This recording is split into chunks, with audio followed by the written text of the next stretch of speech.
G'day YouTube, BZ here, back in the Neon Doom room again. You know what day it is? Well, I hope you know what day it is. Today, it's time for another episode of Toy Doom Tuesday. G'day guys.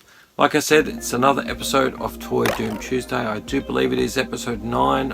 Episode 9 of Toy Doom Tuesday. We're getting there bit by bit, video by video, making more content. Now, today I thought I would do something a little different, not completely different. There's lots of toys I've got here, some in boxes I was going to pull out. I was a bit indecisive about what to talk about today, so I thought I'd go back to my roots. I'll go back to the early days of my most passionate love of toys since I was a child, and that is Star Wars. And one of my favourite toys from back in the day, though I didn't own this back in the day, I did own the little 3 3/4 inch figurines, the retro figurines from vintage ones from back in the day. But is one I've owned for well over 20 years now in my collection. Used to have 2, still only have 1 now. Guess you're curious, aren't you? It is the 1977 12-inch large Boba Fett. Now this guy is great. This is a great figurine.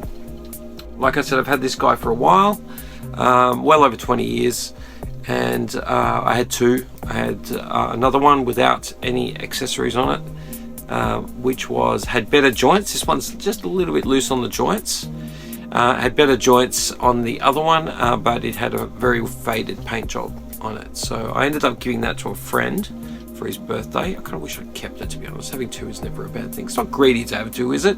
Is it greedy to have 2? Collectors probably just say, no, of course not. 3, 4, have more. But anyway, that's fine. I gave it away to a friend for the birthday and they enjoyed it. This is the better one of the 2 in terms of, like, I actually collected for this one. So when this came, when I bought it years and years and years ago, it didn't have really anything with it. I think he had, I can't remember, I think he had his jetpack and the lanyard. That's it. So I'll explain what sort of toy this is. This it's got a bit of wear, so it's, you know, these do have a lot of wear. These are from the 70s, late 70s. But this guy here, he has, you know, pretty generous articulation. I think he has a ball type joint up here. Don't want to wreck him because he's very old. He's got bendy knees, he bends at the hips. He's got twisty hands, though they're on like this rubber kind of thing. And this one's got a little tiny tear in it, so I don't want to twist it. It'll turn still, but I don't want to wreck it. So they also came with a jetpack, a rocket firing hook. It's like a rocket with a hook at the end of it that you could launch off, and where you could throw it at things and then you can reel him in, kind of thing. He has an eye here in his visor, which you can look at from the back, much like G.I. Joe figurines, I think, from back in the day. And I can't remember, maybe A-Team, I can't remember. There was a figurine from the Cylons, I think, from Battlestar Galactica. Anyway, he's got a little eye, you can look through the back. It's not a very good view. He's got a moving sight here at the front. You can see his moving sight at the front. So he's semi-complete. He's missing a couple of items which are very expensive now. So I do have his rocket firing jetpack, which has the hook on the back, and the lanyard is attached down here. You wind it round. I don't know if the camera can pick this up. You wind it around this thing here. Can you see the lanyard? It's got like a little hook thing here. There's the hook. See, the hook's attached just there. The camera pick this up. Like a hook there. See the lanyard? Anyway, so it attaches there, and you can release that, and then I can't remember if there was a button, but yeah, I don't remember. I think you just throw it and then you wind him in. But yeah, so he's got his backpack, he's got his rocket hook, and I got this. I can't remember if it came with him or not, but I ended up I think I got this one from, that's his actual, like his cape type thing. And also I bought separately, years ago, I bought separately his belt. You should forget about his belt because it kind of looks like a part of it. But the belts, you know, back then was kind of expensive. I think I paid like $15 or something for it. What he's missing, he is missing his gun. He's got this weird little derpy gun. He doesn't have his rifle. He's got a weird little derpy gun, and he has also his Wookiee scalp braids, which hang down here. From memory, I think. I'll show you a commercial if I can find one on YouTube that shows you what he does and stuff. It's the new Boba Fett Star Wars large-size action figure from Kenner. Darth Vader sold separately. Capture them alive! I'm the best bounty hunter in the whole galaxy. That's why you got the job. Boba Fett has a see-through helmet with play rangefinder to locate your objective. You can move his legs, knees, arms, even wrists and elbows. His backpack unit is removable. You have your mission. Good luck. I don't need luck. I'm the best. New Boba Fett Star Wars large-size action figure from Kenner. Darth Vader sold separately. It's going to be really short Toy Doom Tuesday today. We're just going to talk about this guy because he's really cool. You can see how big he is standing on my hand. He's 12 inches roughly, but he's a really cool figurine. And you know, like back in the day, you always wanted to look through the eye of the figurine to be able to see what was on the other side. I wonder if you can see me through there. It gives you this weird kind of old Panamax camera kind of look from the back. His head turns. Got you know, he's a very stiff moving kind of person when it comes to being a figurine.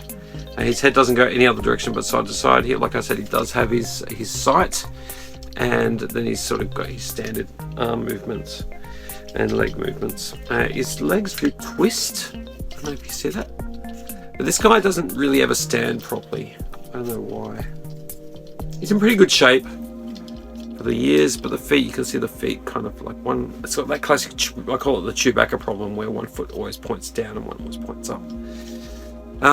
Paint job's pretty good on this one. It is quite dusty. I do apologize. It's been on a shelf for a while up there with some of my other larger figurines.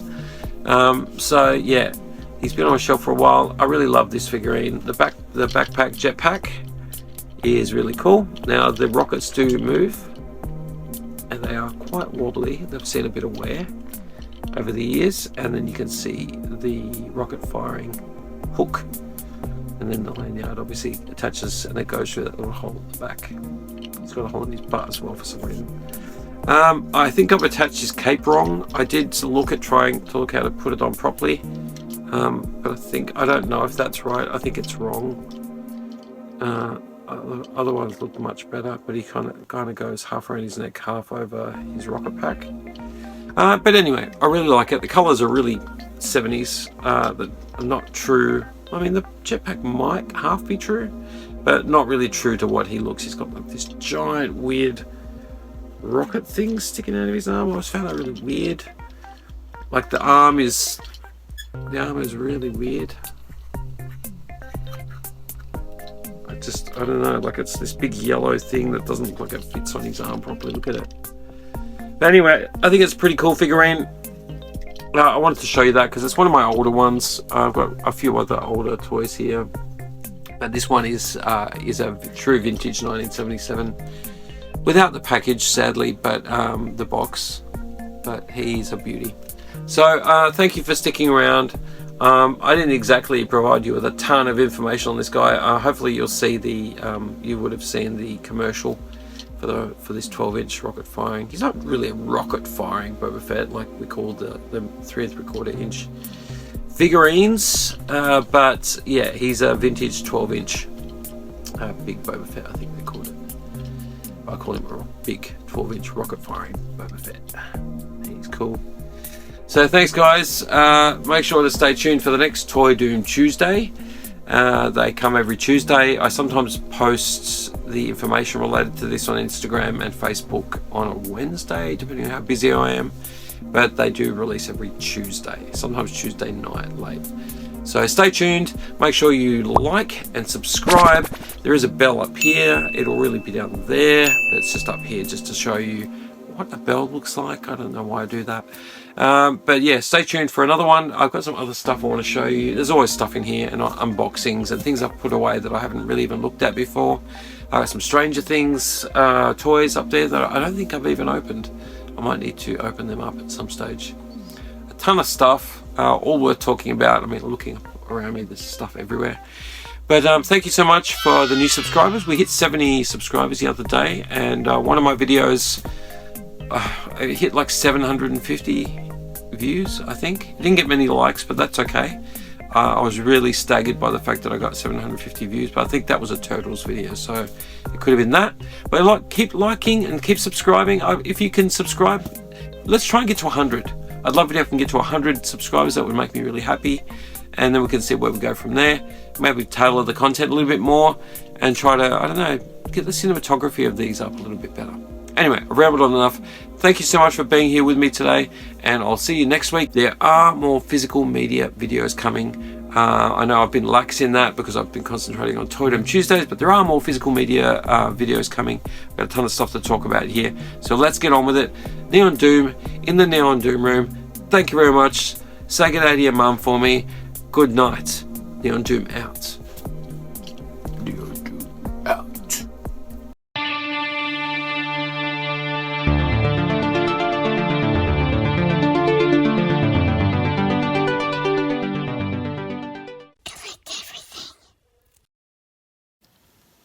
He's no use to me dead.